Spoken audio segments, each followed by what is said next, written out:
KSRN Podcast Listeners, sesaat lagi kita akan menyimak Rise Podcast, persembahan Kingdom Business Community yang hadir untuk menginspirasi Anda dengan topik-topik kontekstual dan syarat akan nilai-nilai transformatif yang akan melengkapi setiap Anda dengan wawasan dan panduan praktis dalam menjalankan usaha atau bisnis, serta karir atau apapun profesi Anda. Simak Rise Podcast ini hingga usai dan jangan lupa like, subscribe channel YouTube Kingdom Business Community dan ikuti kanal podcast kami di Spotify, Google, Apple Podcast dan follow Instagram kami @kbc.id atau kunjungi website Kingdom Business Community di www.kbc.or.id. Rise Podcast, Voice of a God-Centered Marketplace Community, we podcast with heart. Selamat mengikuti.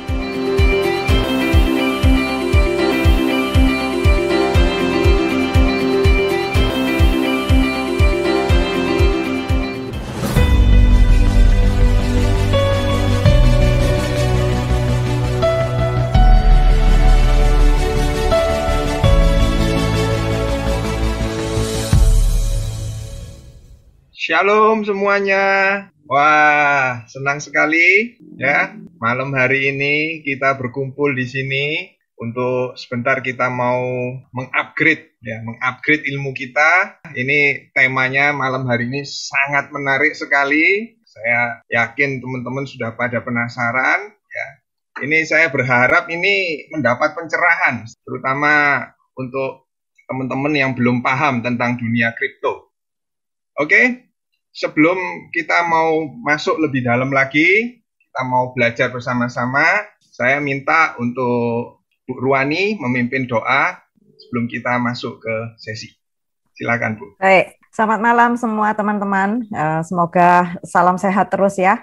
Mari kita memulai Biskom Nasional hari ini dengan berdoa. Tuhan Yesus, terima kasih buat malam hari ini Tuhan. Sekali lagi kami diberi kesempatan untuk bertemu, untuk belajar bersama-sama dengan Pak Juhono hari ini. Tuhan, Engkau yang terus-menerus memberkati hidup kami, menyertai hidup kami sampai saat ini Tuhan. Kami berdoa untuk setiap peserta yang bersama-sama belajar, juga setiap panitia yang sudah bersiap-siap. Tuhan, tolong beri kami semua hikmat, beri kami pencerahan Tuhan, supaya dapat mengerti apa yang Engkau mau kami lakukan di dalam kehidupan kami. Terima kasih buat malam hari ini Tuhan, sertai semua peralatan yang kami pakai juga, dan biarlah segala hal yang kami kerjakan hari ini memuliakan nama-Mu. Terima kasih Tuhan, di dalam nama Tuhan Yesus kami berdoa dan mengucap syukur. Amin. Amin. Terima kasih Bu Ruani ya. Sekarang kita akan mulai sesi kita, yaitu tema pada malam hari ini ya, yaitu adalah belajar tentang cryptocurrency yang akhir-akhir ini banyak sekali yang menjadi tema di mana-mana ya. Exchange, rupiah, crypto, forex, apakah investasi yang aman? Malam hari ini narasumber kita ini sangat luar biasa ya, Pak Juhono. Pak Juhono ini adalah former President Director dari Pix Sekuritas. Pak Juhono juga beliau adalah founder dan senior partner di PT Fast Solusi Indonesia.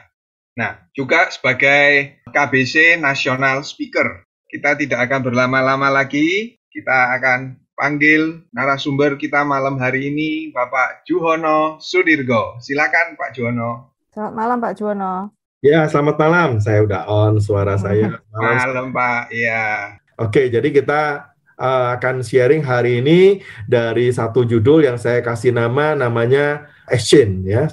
Nah, apa sih arti exchange? Bahasa Inggrisnya itu artinya tukar ya. Nah, saya kasih disclaimer dulu nih ya, teman-teman Bapak Ibu ya. Saya sharing ini pendapat saya pribadi, bukan berarti anjuran untuk beli atau berinvestasi ya.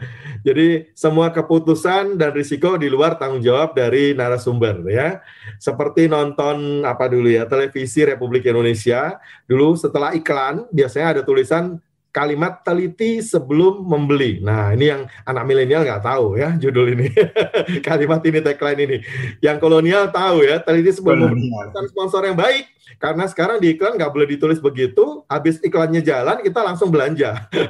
Karena terpengaruh dengan iklan, rambutnya pengen secantik yang di iklan, dan seterusnya ya. Nah, hari ini saya tambah tagline saya adalah belajar sebelum membayar. Ya, itu penting ya. Teliti sebelum membeli, belajar sebelum membayar. Ya, jadi pesan sponsornya belajar sebelum bayar. Ayo kita belajar bareng ya. Kita masuk ke materi kita. Apa sih exchange ya? Saya akan masuk ke satu gambar timbangan ya. Ini pertukaran. Dan saya tahu 2000 tahun lalu ada pertukaran yang dahsyat ya. Ya, di mana saya belum lahir tapi saya sudah ditebus. 1 Petrus 1:18-19 berkata, sebab kamu tahu bahwa saya telah ditebus dengan cara hidup saya yang sia-sia, yang saya warisi dari nenek moyang saya, itu bukan dengan barang yang fana, bukan pula dengan perak atau emas, melainkan dengan darah yang mahal, yaitu darah Kristus yang sama seperti darah anak domba yang tak bernoda dan tak bercacat ya. Jadi saya tahu saya sudah ditebus dan darah itu mahal ya, artinya harga saya mahal. Masing-masing bisa bicara buat diri sendiri ya, kamu tuh mahal loh, karena itu ditebus oleh darah yang mahal, yaitu darah Yesus ya. Jangan merasa kita nggak berguna, nggak berharga, kita tuh mahal, masing-masing harus bangga ya. Tuhan menebus kita karena kita tuh mahal, makanya dia tebus tuker dengan darah yang mahal. Nah, yang perlu diingat, sebab kamu telah dibeli dan harganya telah lunas dibayar, karena itu muliakan Allah dengan ya hidup kita, dengan tubuh kita, dengan roh kita, dengan jiwa kita. Itu PR buat kita ya. Jadi waktu saya menyadari saya sudah ditebus, apa yang terjadi? Yang terjadi adalah waktu dibeli saya harganya mahal setara dengan darah Yesus. Waktu setelah ditebus, nah ini dia ya, sayanya hilang, artinya hidupku bukan aku lagi, tapi Kristus dalamku. Harga diri saya turun, jadi jangan merasa kalau kita hebat ya, terus ya kita bilang belum tahu siapa saya ya. Jadi yang harus ditinggikan adalah Kristus ya. Lagunya ada waktu kita sekolah minggu diajarin lagu ini ya. Dia harus makin bertambah, ku harus makin berkurang, gitulah kira-kira ya. Jadi hari ini nanti di camp Sukses Sejati Blended Learning juga kita akan mengakui bisnis kita, semua yang Tuhan percayakan itu sebenarnya cuman sesuatu yang dipercayakan ya, bukan lagi milik saya. Jadi harga saya turun nih ceritanya ya. Itulah exchange ya, dasar firman-nya ada dan kita langsung ke dasar yang lain ya. Tuhan Yesus pernah masuk ke bait Allah di Matius 21 ayat 12 ya. Kisahnya dia bawa cemeti tak cambuk ya, dia bongkar tunggang balikan bangku-bangku pedagang koin-koin tuh, ada koin-koinnya ya. Sampai ada kambing juga terbang, merpati terbang. Kenapa sih gitu ya? Jadi mungkin kita jarang melihat Tuhan Yesus marah. Cuman pas di ayat ini dituliskan Yesus masuk ke bait Allah, mengusir semua orang yang berjual beli di halaman bait Allah, membalikkan meja penukar uang dan bangku pedagang merpati, dan berkata kepada mereka, ada tertulis rumahku akan disebut rumah doa, tapi kamu menjadikannya apa? Sarang penyamun. Itu alasan Yesus marah. Nah, saya mikir dan saya coba cari tahu, apa sih penyebab Yesus marah ya? Jadi bukan karena jual belinya sebenarnya, tapi karena apa? Nah, saya coba belajar sejarahnya, rupanya zaman itu ya, Bapak Ibu ya, yang menjadi imam besar, ya waktu itu Israel di bawah pendudukan dari Kaisar Roma, tapi dijajah itu ada tetap imam besar di bait Allah, jadi agama Yahudi masih eksis, mereka tetap mempersembahkan korban setiap tahun ke bait Allah di Yerusalem, dan mereka zaman dahulu sebelum Yesus mati buat kita harus menebus ya, menuker. Kalau saya udah ditebus dengan darah Yesus, saya nggak perlu setor kambing lagi, saya nggak perlu bayar lagi pakai merpati ya istilahnya, karena saya udah ditukar. Nah, kalau zaman dulu mereka harus bawa kambing, bawa persembahan. Nah, yang lucu adalah mata uang yang dipakai di bait Allah itu mata uang khusus, koin khusus. Ya, beda dengan yang dipakai buat berjual beli. Makanya Yesus pernah juga berkata kepada orang yang bertanya, murid yang bertanya tentang apa yang ada di dalam koin. Ya, waktu itu mereka mata uangnya kan koin. Gambar siapa yang ada di mata uang itu? Ya, waktu itu jawabannya gambar kaisar. Karena ini memang buat belanja di pasar, bayar makanan, begitu ya, kayak belanja sehari-hari. Maka Yesus waktu ditanya, ini harus dikembalikan kemana? Dia bilang, kembalikan ke kaisar yang milik kaisar, kembalikan ke Tuhan milik Tuhan. Nah, rupanya koin Tuhan lain. Ya, istilahnya dikhususkan gitu untuk persembahan ke bait Allah. Jadi mereka harus tukar dulu koin gambar kaisar dengan koin gambarnya yang bait Allah untuk mereka masuk persembahan, memberikan persembahan. Nah, itulah yang terjadi ya, ada monopoli waktu tukar menukar uang di bait Allah tadi. Imam besar zaman itu namanya Hanas ya, sebenarnya udah turun tahta, dia istilahnya udah pensiun ya. Mantunya yang menjadi imam berikutnya, namanya Kayafas ya. Nah, tapi klan ini masih menguasai Bait Allah. Jadi dia menguasai perdagangan bisnis jadi bandar untuk tukar-menukar uang di Bait Allah. Termasuk yang dagang kambing ya, istilahnya bawa. Kalau yang kaya bawanya kambing, kalau yang miskin bawanya mungkin cuman merpati, yang lebih kaya mungkin lembu, begitu ya. Seperti teman-teman kita yang muslim kan masih ada ibadah raya haji, kan mereka harus persembahkan. Nah, mereka mengikuti tradisi yang seperti zaman dulu di Israel itu ya. Nah, waktu mereka bawa kambing kan repot tuh dari kampung ya, dari apalagi sapi, kalau nggak mau jalan gimana ya, dinaikin salah, digeret salah ya. Tapi mereka harus bawa persembahan seperti itu. Nah, belum lagi nanti udah susah-susah bawa kambing dari kampung, nyampe di Bait Allah, kambingnya kakinya di jalanan ke seleo sebelah. Nah, itu harus cacat, itu nggak boleh dipersembahkan. Jadi harus kambing yang mulus, yang terbaik, yang boleh jadi persembahan. Nah, mereka bilang, nggak usah repot-repot ya. Nanti beli aja, udah disediain kambing-kambing di Bait Allah yang pasti memenuhi syarat untuk dijadikan korban persembahan. Itulah yang terjadi, dan waktu itu Yesus marah karena apa? Karena gereja dikuasain, istilah Bait Allah dikuasai oleh yang namanya, ya zaman dulu belum ada KPK ya, oleh orang-orang yang mendominasi dan menjadikan komersialisasi di Bait Allah. Saya nggak bilang hari ini gimana, yang jelas Tuhan pernah marah seperti ini. Ya, kita harus tahu dulu ya kenapa ini marah. Nah, salah satunya Tuhan marah karena salah tukar-menukar ya. Oke, topik hari ini exchange ini menarik ya Bapak Ibu, nggak cuma kripto aja, kita belajar dari basicnya firman, ada juga di Alkitab. Dan yang menarik, nanti kita lihat zaman dulu juga memang ada banyak exchange. Contoh nih, saya punya sapi, ya, petani punya padi. Nah, kalau mau makan beef bowl, semua anak muda, anak saya juga demen banget nih sekarang ya beef bowl seperti ini. Kita harus tukar-menukar, karena kalau cuma nasi aja nggak ada lauknya, sapi aja nggak ada nasinya kan. Nah, tinggal tukar kan, mungkin beratnya sapi berapa, 100 kilo, tukar beras 100 kilo nggak boleh juga ya, malah sapi per kilonya. Nah, tapi mereka tukar-menukar, tentunya harus equal, harus sama kan. Nah, waktu tukar-menukar baru dua-duanya bisa makan beef bowl. Bener kan ya? Jadi kalau misalnya kita punya sesuatu, kita nggak punya yang lain, ya kita tukar-menukar barang. Itu namanya barter. Ya, zaman dulu metode barter. Gimana kalau pas kayak Lebaran kemarin, pas Hari Raya Haji kemarin, itu harga daging naik, harga beras turun. Nah, kayak gini. Jadi tukernya nggak bisa 1 karung, harus 2 karung barangkali. Ya, tetap harus seimbang. Itulah prinsip tukar-menukar, exchange. Kita belajar dulu sederhana ya. Biar ibu-ibu yang ada di ruangan ini juga bisa belajar kripto. Kita belajar filosofi yang sederhana dulu ya. Sederhananya seperti inilah gambarannya. Kan repot ya tukar-menukar barang ya. Nah, akhirnya muncullah mata uang. Mulai dari emas, terus kemudian akhirnya jadi apa? Jadi lembar uang. Ini gampang nih, bisa ditaruh di dompet ya. Jadi kalau mau dapetin beef bowl hari ini, Bapak Ibu ke mall, tuker aja sama selembar yang gambarnya 50.000 ini ya, dapat dong ya. Gak usah bawa sapi, gak usah repot-repot lah ya. Nah, cuma hari ini mungkin 1 lembar 50.000 bisa beli 1 mangkok beef bowl, kenyang ya. Bagaimana kalau 10 tahun lagi? Nah, ada yang namanya inflasi. Inflasi itu harga barang yang naik terus-menerus, Bapak Ibu. Sehingga nilai uang kita turun, daya beli kita turun. Nah, inilah turunnya daya beli. Saya nggak cukup dengan uang selembar 50.000. Akhirnya saya harus tambah selembar lagi 20.000. Artinya mungkin 5 tahun lagi beef bowl yang sama, yang saya mau makan kenyang hari ini, itu harus dibeli nggak bisa 50.000, tapi dengan 70.000. Nah, makanya perlu perencanaan keuangan ya. Jangan sampai nanti kita tua, pensiun, turun gaya hidup, nggak bisa beli 1 mangkok, atau cuman jangan-jangan tinggal nasinya aja, atau tinggal mangkoknya aja. Makanya kita merencanakan harus benar nih, keuangan kita harus benar ya.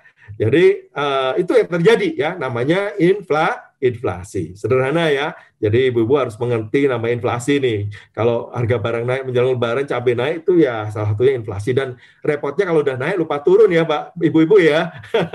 Udah Lebaran lewat kok belum turun sih harganya. Nah, itulah inflasi. Nah, terus kalau di Indonesia saya bisa beli pakai 50.000, kalau saya jalan ke Singapura, masuk ke kantin food court, ada beef bowl juga. Nah, saya tukernya bisa pakai 50.000 rupiah, nggak laku di situ ya. Saya harus tukar 50.000 saya ke money changer dengan $5. Kebetulan kursnya kurang lebih 10.000. Jadi saya bisa belanja $5, dapat beef bowl juga ya, kenyang ya. Tapi hari ini Istilahnya rupiah kita kan 10.000 Singapura dolar. Nah, apakah 5 tahun lagi masih 10.000 Singapura dolar? Belum tentu ya. Yang lalu-lalu Singapura dolar cuma 2.000, 5.000, 8.000, sekarang 10.000. Nah, kalau 5 tahun lagi saya ke Singapura, pingin makan beef bowl yang sama, saya pingin pegang $5 Singapura untuk belanja beef bowl, saya keluar uangnya sama aja sami mawon ya. Butuh uang 70.000. Kenapa? Karena kurs nilai tukar dari Singapura dolar bukan 10.000 lagi, tapi sudah menjadi berapa ini? 14.000 ya, 14.000 ya. Itulah yang disebut dengan apresiasi. Tadi inflasi, jadi jangan bingung makanan apa itu inflasi ya. Ini apresiasi itu adalah nilai uang kita terhadap mata uang negara lain itu memang ada apa ya? Ya negara maju itu terapresiasi, ada penghargaan lebih tinggi lah ya. US dollar juga begitu. Setiap negara pasti punya. Kita menang nggak terhadap negara tertentu? Ada. Kita menang terhadap Vietnam misalnya. Jadi kalau kita ke Vietnam murah tuh ya, karena Rp1 itu mungkin dapat Vietnamnya harus keluar 2 dong. Kalau Vietnam itu mata uangnya namanya dong ya. Tapi jangan coba-coba kalau nggak punya uang dong, terus kemudian pengen makan di situ, belanjanya bagi dong, minta dong, jangan ya, nggak dikasih ya.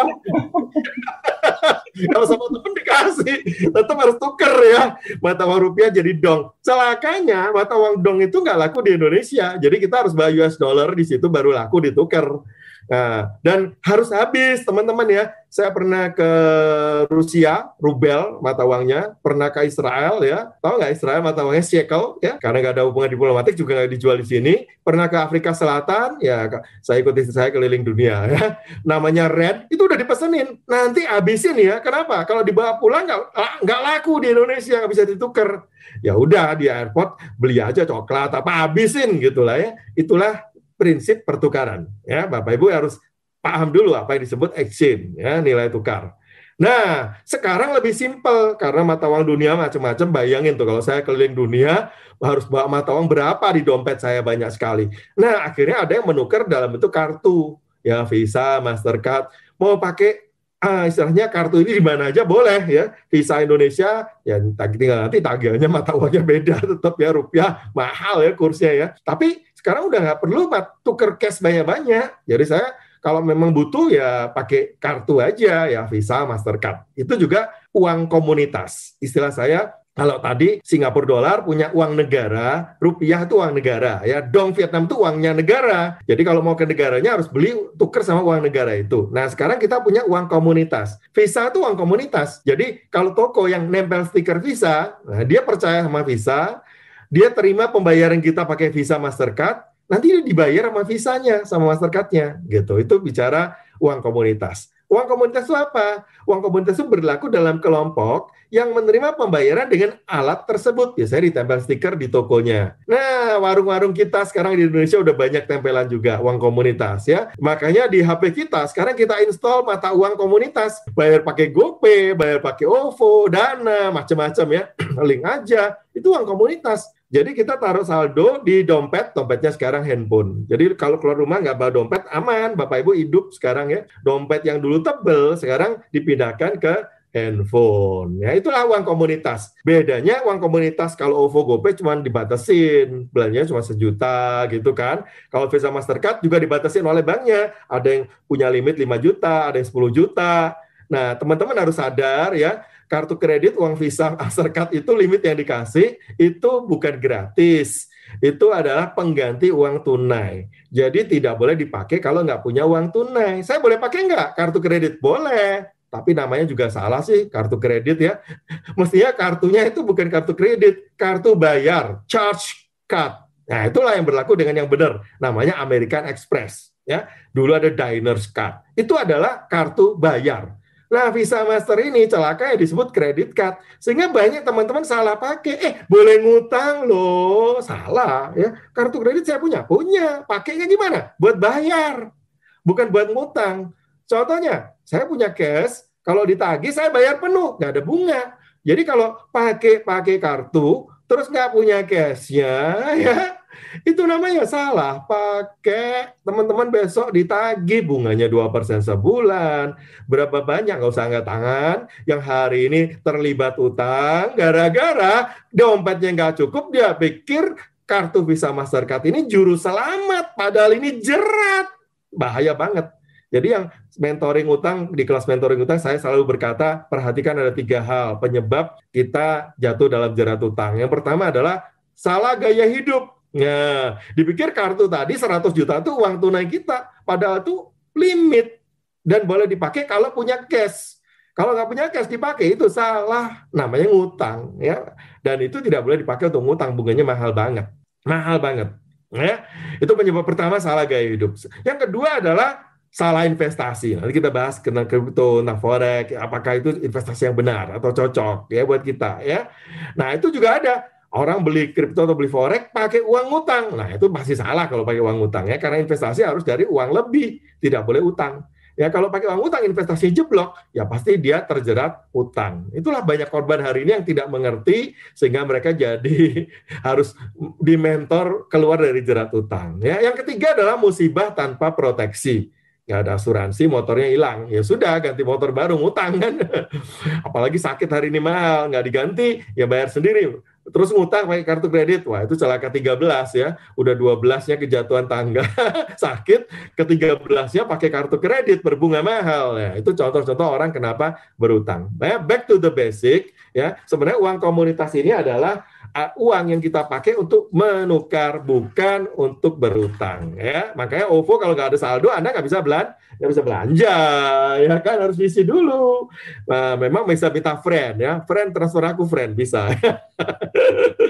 Oke, itu kita pahamin dulu ya slide ini ya. Nah, termasuk sekarang udah diganti semua oleh Bank Negara Indonesia, udah punya QRIS ya. QRIS itu adalah mata uang tunggal yang menggabungkan semua alat bayar kita, tinggal scan aja. Nah, itulah yang disebut uang komunitas. Makin simpel ya, ke arah digital ke depan nih semua. Jadi kalau yang berdagang nggak masuk ke sini memang ketinggalan nanti. Nah, berlaku di mana uang komunitas? Ya berlaku di tempat komunitas mengakui uang tersebut. Contoh, kalau saya belanja ke Eropa, jalan-jalan ke Eropa, negara yang warna hijau, ya di peta kita warna hijau, itu adalah negara yang mengakui mata uang tunggal euro. Ya, sejak berapa puluh tahun yang lalu, itu mereka sepakat pakai mata uang tunggal. Bayangkan kalau dulu tanpa euro, saya keliling, misalnya ke Italia, saya harus beli lira. Ke Perancis, saya harus beli franc. Ke Jerman, saya harus beli, ayo, mata uang Jerman dulu apa namanya? Sampai lupa ya. Ke Belanda, gulden gitu ya. Mark kalau ke Jerman ya. Jadi ke Spanyol, peso, Portugal juga peso. Jadi kalau saya keliling Eropa, bayangin dompet saya penuh dengan mata uang banyak negara. Repot, capek, pulang ada yang laku, ada yang nggak laku. Kalau ditukar lagi ke rupiah rugi. Nah sekarang tukarnya satu aja, euro. Asal negaranya yang masih warna hijau terima euro semuanya. Itulah kesepakatan mata uang komunitas. Tapi kalau masuk ke Inggris warna orange nggak jadi deh, nggak janji deh ya. Harus tukar tetap pound sterling. Ya, itulah contoh mata uang komunitas. Jadi kalau memang disepakati, mereka terima mata uang kita.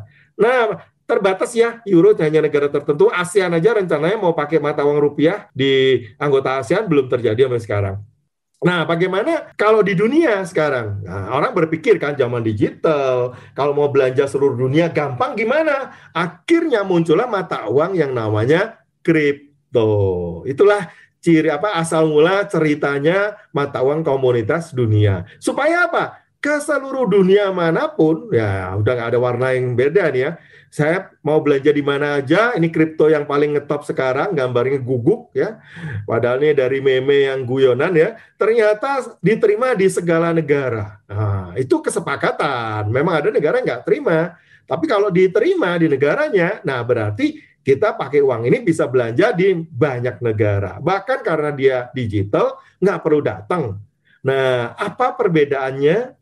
Apa plus dan minusnya? Ya, kalau punya mata uang komunitas sedunia seperti ini, ya. Nah, kita coba bahas ya, apa bedanya. Contoh ya, mata uang kripto itu cara kerjanya seperti apa. Nah, sekarang kita lihat bedanya mata uang negara dengan mata uang kripto apa, ya. Kalau mata uang negara Indonesia rupiah, kalau ya Jepang yen, ya Amerika US dollar, terus kemudian ada Kanada ya, Kanada dollar ya, ini salah ketik nih USA itu USD ya, dan seterusnya lah ya.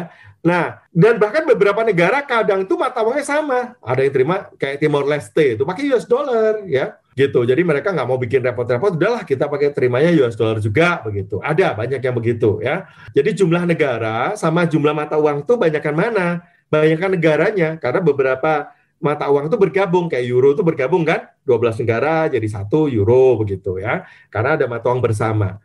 Terus ada fundamental nggak? Ada. Fundamental itu artinya apa? Pondasi. Fundament itu pondasi ya. Artinya kalau negaranya lagi bagus, mata uangnya bagus.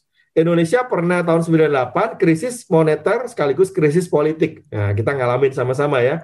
Waktu itu dolar kita 2.000 jadi 17.000. Kenapa? Karena waktu itu pondasi Indonesia nggak bagus. Nah, dihajarlah sama negara lain gitu ya.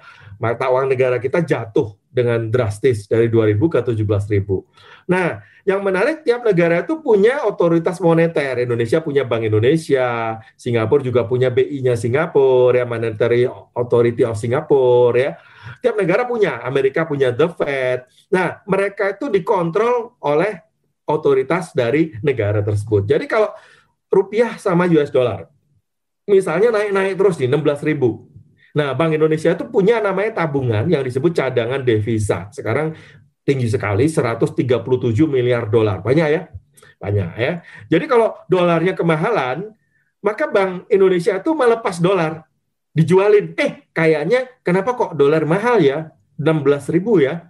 Oh, kalau banyak yang butuh, ya, banyak permintaan, biasanya harganya naik. Semua begitu. Benar ya? Waktu misalnya nih ya, apa yang langka? Cabai langka menjelang puasa Lebaran, ya cabai naik gitu ya. Jadi semua yang dikejar, semua yang jumlahnya terbatas, itu pasti kalau di Uber harganya mahal.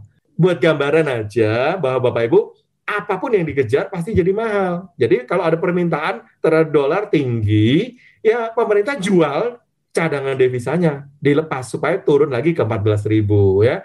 Sebaliknya kalau murah banget 10.000 nih dolar, pemerintah juga nggak senang, eksportir nggak senang. Coba teman-teman yang berbisnis yang ekspor, rugi dong ya, ngapa dolarnya cuma 10.000. Nah akhirnya negara, Bank Indonesia ambil alih juga. Berapa dolar? 10.000. Sini gua beli. Nah diintervensi, ceritanya begitu ya. Karena negara itu ada yang kontrol, ada yang istilahnya mencerminkan kondisi ya. Ya, di mata uang negara itu mencerminkan negara itu kondisinya. Venezuela pernah terpuruk, wah itu hancur banget ya. Nah, sehingga dolarnya itu kalau istilahnya US dollar 1 ya lawan Venezuela, terus di Afrika itu pernah ada satu negara juga Zimbabwe ya. Itu kalau mata uangnya lokalnya udah nggak berlaku, udah nggak punya nilai. Jadi 1 triliun keluarin mata uang 1 triliun dolar Zimbabwe. Jangan senang loh. Itu cuma bisa beli telur 2 butir gitu ya. Karena negaranya lagi letoy, lemah, loyo, semua yang lesu dan seterusnya. Tapi Indonesia strong, punya tabungan 137 miliar dolar. Beda zaman waktu krisis 98, tabungan kita cuma 28 miliar dolar. Jauh ya. Sekarang 6 kali lipat. Makanya waktu itu dikerjain dolar kita 2.000 jadi 17.000. Nah, Bapak Ibu harus paham dulu istilah ini ya.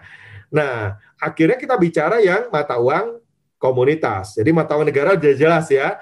Kayak gitu cara kerjanya. Ya butuh, anak saya kuliah di Kanada, ya saya harus tukar dolar Kanada. Walaupun hari ini mahal 12.000.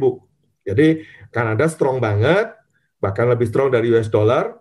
Akhirnya naiknya lebih tinggi. Padahal waktu kuliah anak saya berangkat masih 10.000. Ya saya harus beli karena saya harus bayar pakai Kanada dolar, ya. Saya nggak bisa pakai yen, kecuali anak saya di Jepang. Kalau di Kanada saya bayar pakai yen ono duitnya tak bayar, ya. Anak saya diusir dari kampus, nggak boleh kuliah, Bapak Ibu, ya. Kecuali saya impor barang dari Jepang, elektronik, nanti bayarnya pakai yen. Itu pun harus bayar beneran, jangan janji yen ono duitnya baru bayar, janganlah ya. Itulah gunanya mata uang negara. Mau nggak mau harus ada tukar-menukar, karena butuh ya. Karena butuh saya bayar ya, saya tukar dengan mata uang negara tersebut. Nah kalau komunitas gimana ya? Nah Bitcoin itu adalah mata uang komunitas terlama ya kripto ya, yang terlama lebih dari 10 tahun dan diciptakan terbatas 21 juta koin. Nah, kalau Indonesia bisa cetak uang baru, ada mata uang baru, Amerika apalagi ya nyetak sendiri gitu ya. Nah, ini Bitcoin itu dibatasin. Memang cuman mau nyetaknya 21 juta koin ya. Kalau dibatasin terus yang nguber banyak, harganya jadi jual mahal ya. Mata uang kedua Ethereum. Nah, itu sekarang 11 juta. Cuman bedanya Ethereum ini boleh nambah terus, dia akan nyetak terus. Makanya orang kadang-kadang males beli gitu ya, nggak nafsu gitu karena nanti kalau ada permintaan banyak dia nyetak lagi ya. Terus ada Binance. Nah, Binance ini BNB itu nyetak 146 juta koin. Nah, ini dikontrol. Setiap berapa tahun sekali, dia akan musnahin separuh. Tujuannya supaya makin terbatas, harganya makin naik. Nah, itu tujuannya begitu ya. Siapa yang ngontrol? Pertanyaannya, Bitcoin, Ether, Binance, Ripple, XRP ini 44 miliar, nyetaknya baik banget ya. Bahkan sempat ada kasus. Siapa yang ngontrol? Jawabannya, ada yang bisa jawab di sini? Siapa yang ngontrol? Silahkan chat kalau ada yang tahu ya. Elon Musk, Pak. Elon Musk tuh nggak ngontrol, dia influencer Pak Yoga. Oh, influencernya Pak ya? Influencer Pak, dia influencer yang menunggangi aja. Jadi tahu influencer ya, begitu saya ngomong, beli Tesla bisa pakai Bitcoin. Sebelum dia ngomong, sebelum nge-tweet, sebelum masukin ke IG, sebelum masuk ke berita, dia udah beli dulu. Begitu dia ngomong, harganya Bitcoin naik tinggi. Ya, itu influencer. Dia nggak punya banyak, tapi dia beli dulu. Ya, namanya orang kaya kan bisa beli ya. Orang kaya yang lain gimana? Beli nggak? Nggak ada yang beli tuh. Nggak ada yang beli. Warren Buffett nggak beli. Ya, terus kemudian siapa lagi ya? Bill Gates nggak beli. Ya. Yang kaya yang lain nggak beli kok. Ya, yang punya Amazon juga nggak beli. Yang beli Elon Musk doang. Karena dia ada kepentingan gitu, tukang goreng. Nah, begitu naik tinggi Bitcoin-nya, apa yang dia lakukan? Dijual pasti dijual.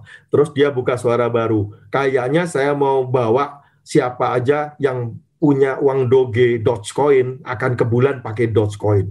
Bayangin, orang yang pengen ke bulan, wah, kalau saya nggak pengen ke bulan, saya pengennya lebih tinggi ke matahari. Loh, ada yang nanya, Pak, matahari kan panas, Pak. Gimana mau ke sana, Pak? Loh, tenang, pergi jangan siang hari deh, perginya malam hari dingin gitu ya. Itu tanya di sana deh, seberang pulau. Jadi waktu dia ngomong Dogecoin yang istilahnya bisa bawa ke bulan yang laku, bagaimana? Dogecoin naik tinggi. Dia udah cuan dari Bitcoin yang dijual, dibeli Dogecoin dulu, habis itu dia ngomong Dogecoin. Begitu dia bilang Dogecoin bisa beli Tesla, nah naik tinggi. Begitu dia bilang Dogecoin nggak ada fundamental, jeblok lagi, dia jual lagi sebelumnya. Jadi Elon Musk jadi orang terkaya, tambah kaya.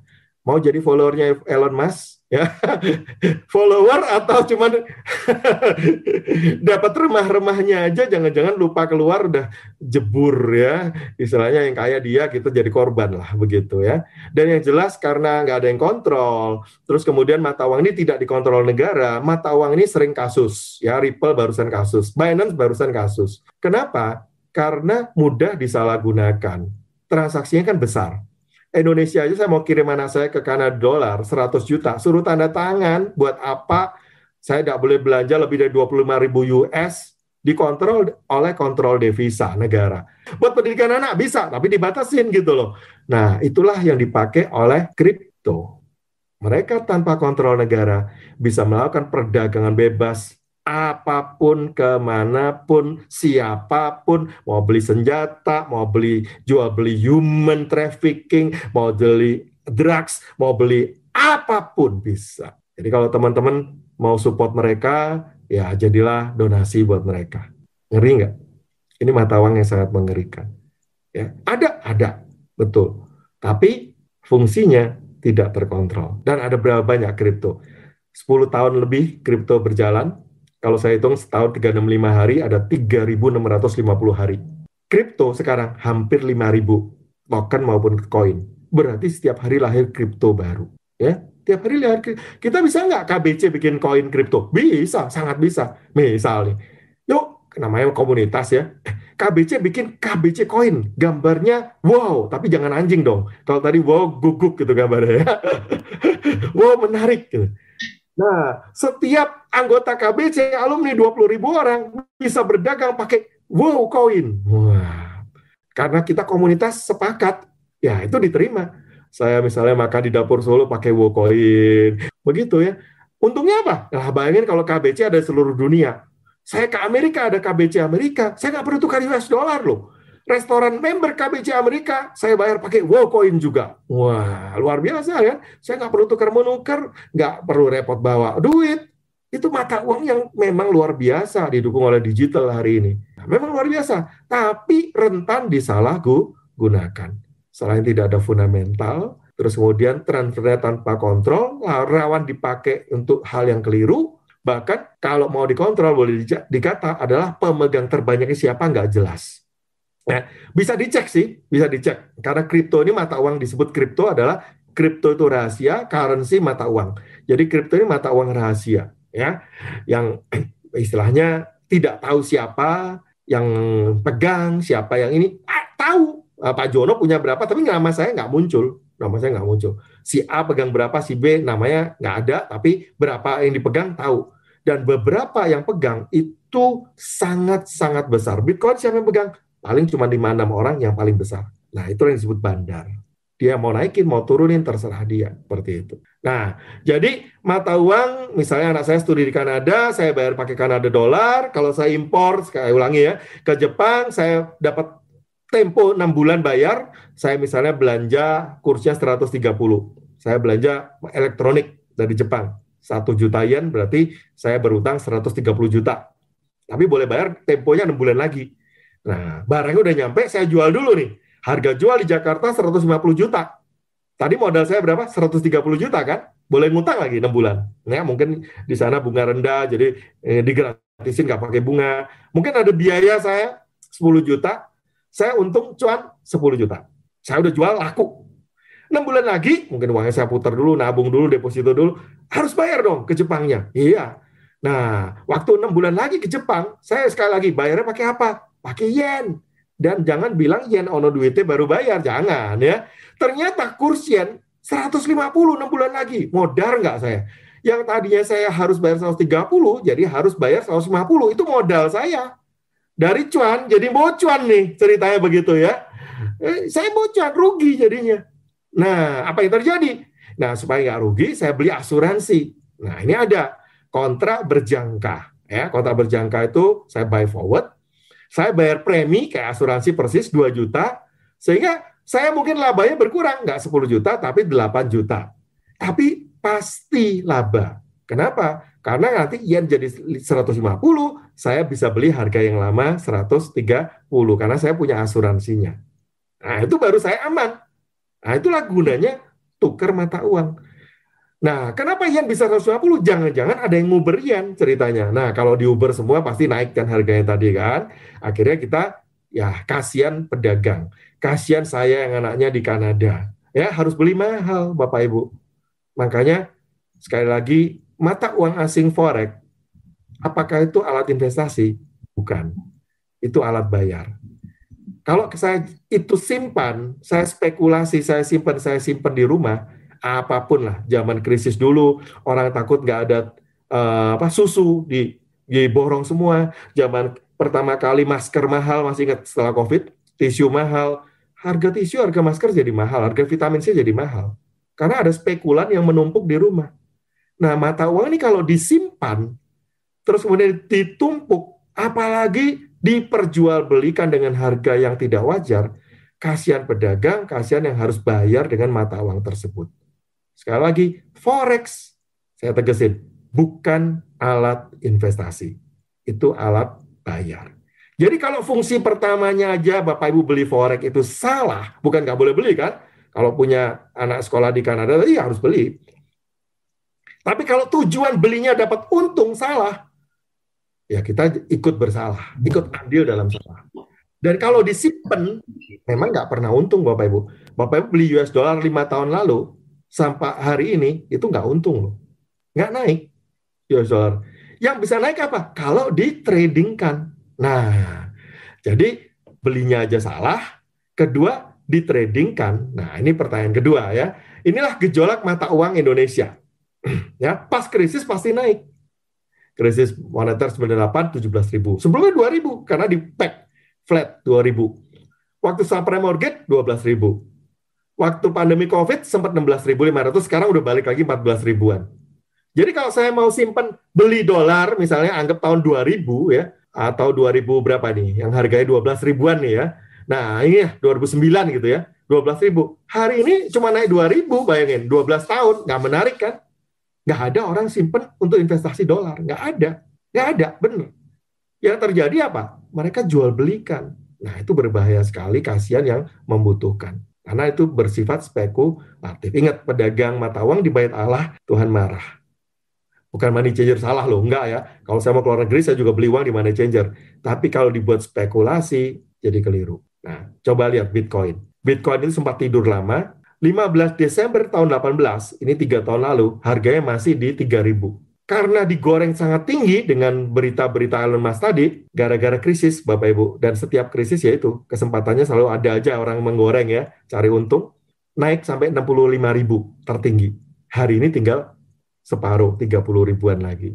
35.000, sekarang mungkin 37.000. Gejolaknya tipis banget, nggak tebel. Ya. Dan kalau kita ikutan beli di sini, yakin akan naik terus. Apa nggak nanti jatuh lagi seperti kemarin, sempat jatuh ke bawah. Karena nggak ada pondasi, nggak ada fundamentalnya. Ini kalau beli. Dalam 10 Mei, ya, dalam waktu 3 hari, dia bisa turun 20%. Ini baru 49, turun lagi ke 35.000, lebih hancur lagi. Ini belum sebulan, hari ini masih 26 Mei loh. Jadi orang yang mempermainkan, dan kita ikut di dalamnya, ingat uang itu dari Tuhan, kita harus bertanggung jawab dari Tuhan, kepada Tuhan, dan kalau saya mempermainkan, saya salah di hadapan Tuhan. Ini 10 besar koin, nah, Dogecoin itu ranking 6 sekarang. Ya. Ini 7 hari terakhir, Bitcoin turun 15%, Dogecoin turunnya lebih tajam, 35%. Bitcoin sendiri udah pecah 3, ada Bitcoin Cash. Jadi memang nggak ada fundamentalnya, jadi suka-suka gitu. Kan nggak lucu ada rupiah, nanti ada rupi, India rupiah, mungkin rupiah cash, rupiah koin gitu, Indonesia macam terpecah-pecah, nggak ada kekuatannya, mata uang kita terpecah-pecah. Nah Indonesia punya token, tapi di pack. Ya. Nah ini terjun bebasnya Bitcoin sampai ke 35.000, bayangin, ini aja udah turun 15, turun lagi sampai 35.000. Jadi ini gejolak yang minta ampun deh ya. Indonesia rupiah token itu di-pack ke 1 rupiah. Jadi nggak menarik, nggak ada invest ke sini ya. Cuman Indonesia ikut bermain digital. Ini resmi ya, punya pemerintah. Tapi di-pack 1 rupiah kayak OVO GoPay tadi. 1 rupiah sama dengan 1 IDRT, Indonesia rupiah token. Nah ini 10 besar emisinya. Indonesia rupiah token juga 72 miliar ya. Ini nama-nama yang kita kenal kan Bitcoin aja. Termasuk ada 5.000 ya, hampir 5.000. Ini 10 besarnya ya, ini Bitcoin. Terus ini kemudian Ether yang nomor 2. Terus ini Binance, baru naik barusan aja, tinggal nunggu. Ini udah jatuh separuh. Terus ada Tether. Nah, Tether ini di-pack ke US dollar, makanya rata ya. Polkadot ini baru banget. Kita tinggal tunggu tanggal mainnya kapan jatuhnya. Cardano ini tipis sekali, pernah jatuh tahun 2018. Ya, sekarang digoreng lagi ke atas. Terus ada Ripple, ini juga sangat keripik, sangat tipis sekali, dan sekarang lagi kasus nggak diangkat naik. Terus ada Litecoin, Chainlink, nggak ada yang tebel. Karena apa? Nggak ada yang fundamental. Ini 10 besarnya loh, bayangin ya. Terus bagaimana ya cara kerja Bitcoin? Coba kita sharing dikit nih ya. Kalau pengen punya Bitcoin, belinya kan lewat exchange ya, itu money changer-nya lah. Di Indonesia ada yang berizin, ya ada Indodex, ada beberapa nama ya. Terus kalau kita udah punya, nah, baru kita bisa tukar ke koin-koin yang lain di exchange di luar negeri. Karena Indonesia mata uangnya terbatas, ya nggak semua koin dijual. Cuman mungkin 6 koin. Jadi Dogecoin nggak dijual di Indonesia, nukernya nanti di luar, ya bisa pakai Binance, pakai banyak, ya. Nah, jadi waktu kita butuh misalnya nih ke bulan, katanya si Elon Musk, mungkin dia punya pesawat ke bulan ya, harus bayar pakai Dogecoin. Ya gambar wow ini harus dibeli, Bapak Ibu harus ditukar, karena dia nggak terima lainnya. Ya terpaksa kalau mau beli, ya harus pakai ini. Misalnya, dia bilang Tesla hanya bisa beli pakai Bitcoin. Ya terpaksa kita beli Bitcoin kalau pengen punya Tesla. Dia nggak terima dolar, US dollar, nggak terima rupiah. Tapi kalau masih bisa terima yang lain, ngapain gitu. Ya, jadi prinsipnya boleh beli, saya nggak anti, saya netral ya. Kalau butuh dengan mata uang tersebut, saya ulangi ya, anak saya di Kanada, saya butuh Kanada dolar, saya beli. Bayangin kalau saya bisa bayar kuliah anak saya pakai yen, ya saya pakai yen, ya nono duitnya tadi kan, atau pakai rupiah. Karena harus Kanada dolar, saya beli. Jadi kalau Bapak Ibu harus pakai Bitcoin, ya harus beli pakai Bitcoin. Beli tukar Bitcoin dulu, baru belanja pakai Bitcoin. Karena dia nggak terima yang lain. Ada kan restoran terimanya OVO GoPay, nggak terima cash. Ya terpaksa Bapak Ibu harus install OVO GoPay. Kalau nggak, dia nggak terima cash. Gitu ya. Yang salah adalah kalau itu diperjualbelikan. Apalagi untuk cari untung. Kasihan yang butuh dan harus bayar itu yang salah. Jadi tidak ada yang salah dengan Forex atau Bitcoin. Yang salah adalah orang yang cari untung dan memperjualbelikan. Ingat, Yesus marah terhadap yang cari untung di bait Allah. Ini prinsip.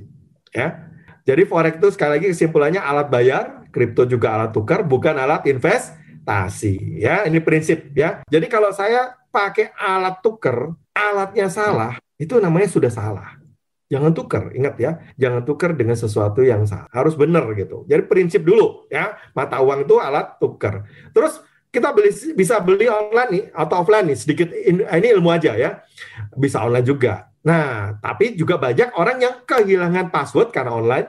Itu koinnya hilang, ada. Wah, keserem ya. Jadi mereka harus print di kertas. Terus simpan sendiri atau ke pihak lain? Nah, ini pertanyaan kedua setelah punya Bitcoin ya, kripto ya. Kalau simpan sendiri, Anda pegang passwordnya, private key-nya. Nah, tadi kalau lupa bahaya. Kalau dipercayakan ke pihak lain, nah berarti mereka bisa memperdagangkan, bisa motong, bisa jual, bisa beli, mungkin pakai sistem robot. Apa jadinya kalau dibawa kabur? Karena apa? Dia yang pegang kuncinya. Banyak nggak kasus bank aja bisa ada yang saldonya bisa pindah. Insurance ada yang saldonya pindah. Apalagi yang digital begini. Bitcoin. Ini di Turki 29 triliun dibawa kabur. Kenapa? Karena Todex, bos kripto di Turki, itu exchange. Orang-orang mempercayakan simpan di dia. Begitu punya 29 triliun, hilang orangnya. Websitenya hilang. Semua hilang. Bagaimana uang kita? Ya hilang. 29 triliun, men. Sedikit apa sedikit? Bapak Ibu, kalau investasi harus dikuasain. Jadi kalau kripto memang butuh ya sudah ya, harus simpen misalnya di dompet software. Ini nggak gampang, ribet banget ya. Ada untuk Bitcoin namanya dompetnya Armory, kalau Ether lain lagi, Ethereum Wallet dan seterusnya. Kalau nggak beli hardware, karena yang softwarenya juga bahaya banget. Kalau hilang nih ya, passwordnya hilang loh. Anda nggak bisa akses, betul-betul nggak bisa transaksi, nggak bisa ambil duit. Nah, kalau dompet hardware ada banyak ledgernya lagi, harus print di SDB lagi, ya udahlah ya. Kalau tadi banyak yang belum tahu, saya cuma kasih tahu, bukan Anda untuk terus nyoba, ya nggak usah. Lebih baik tidak mencoba ya. Nah, balik ke kesimpulan nih sekarang ya. Dulu masih ingat waktu saya kecil ada boneka yang bisa nyanyi, cita-citaku pingin jadi presiden gitu ya. Nah, mungkin cita-cita hari ini lagunya ganti. Andai aku jadi orang kaya. Nah, ini cita-cita banyak orang hari ini. Apalagi pas pandemi. Cari uang susah. Gimana caranya ya? Dan dia berpikir jalan pintas. Kenapa? Investasi bodong. Ya.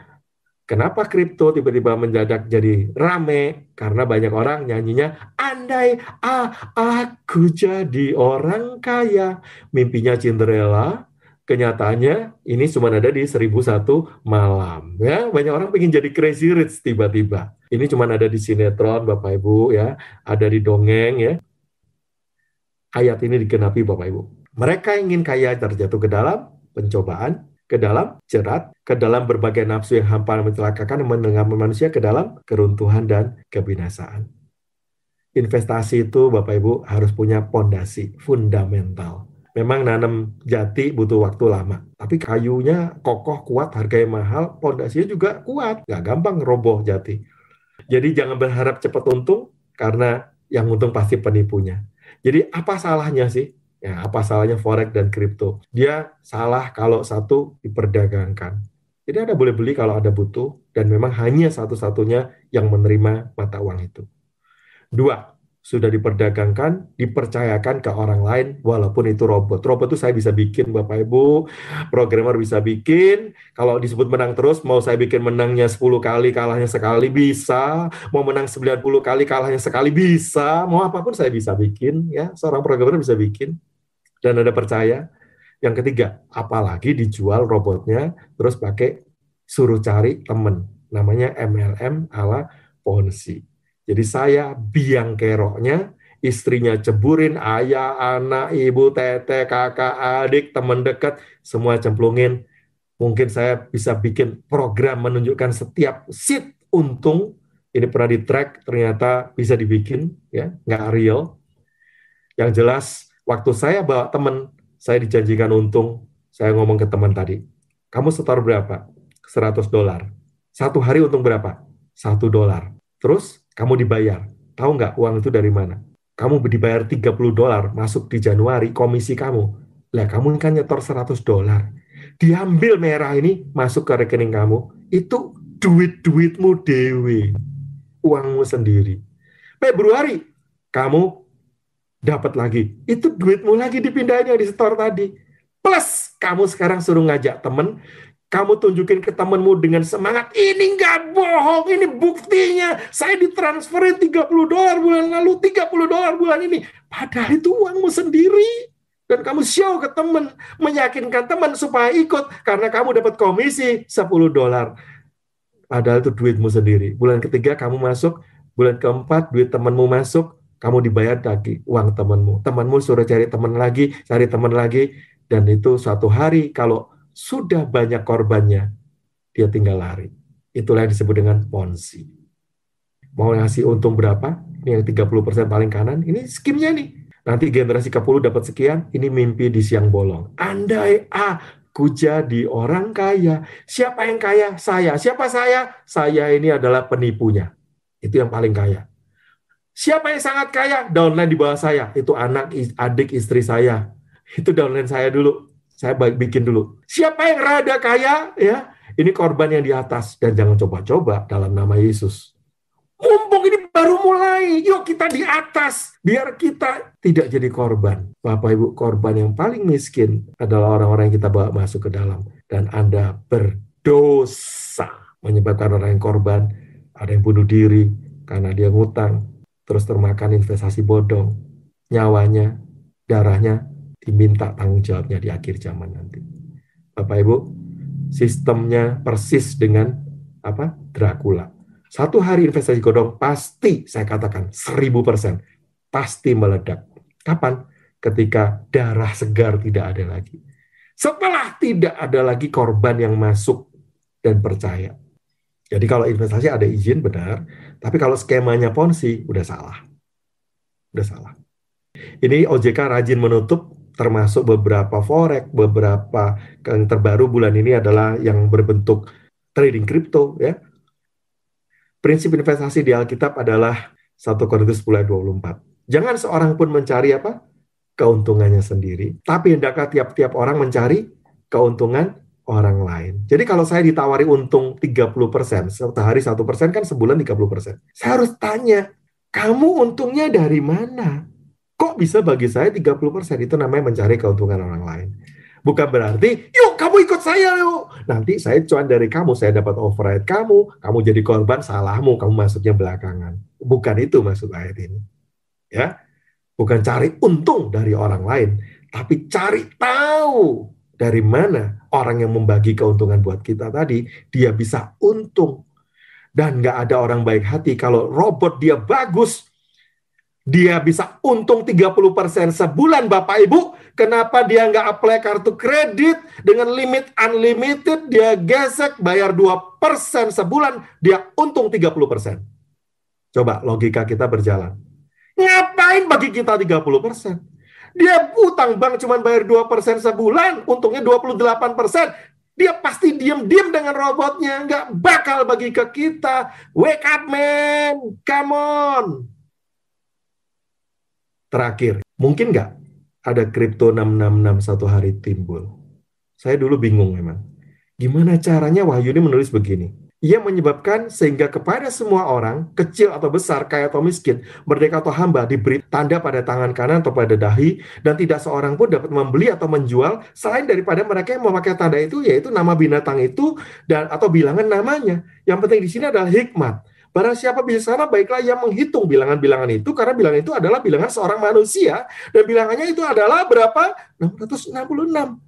Mungkin nggak muncul koin yang nanti ada 666-nya yang berkata, kalau beli di toko saya, kalau pakai pesawat saya, kalau mau makan, kalau mau dagang, harus bayar pakai koin yang namanya 666, dan karena takut dihilangkan, udah nggak pakai trader lagi, udah nggak pakai lagi sistem blockchain, udah langsung ditempel di jidat. atau di tangan. Dulu saya nggak mikir, tapi setelah kripto muncul, saya makin yakin inilah akhir daripada akhir zaman, Bapak Ibu. Kalau satu hari ini terjadi, kita nggak bisa dagang. Makanya why? Komunitas penting. Supaya kita kuat, kita nggak perlu ikut mereka.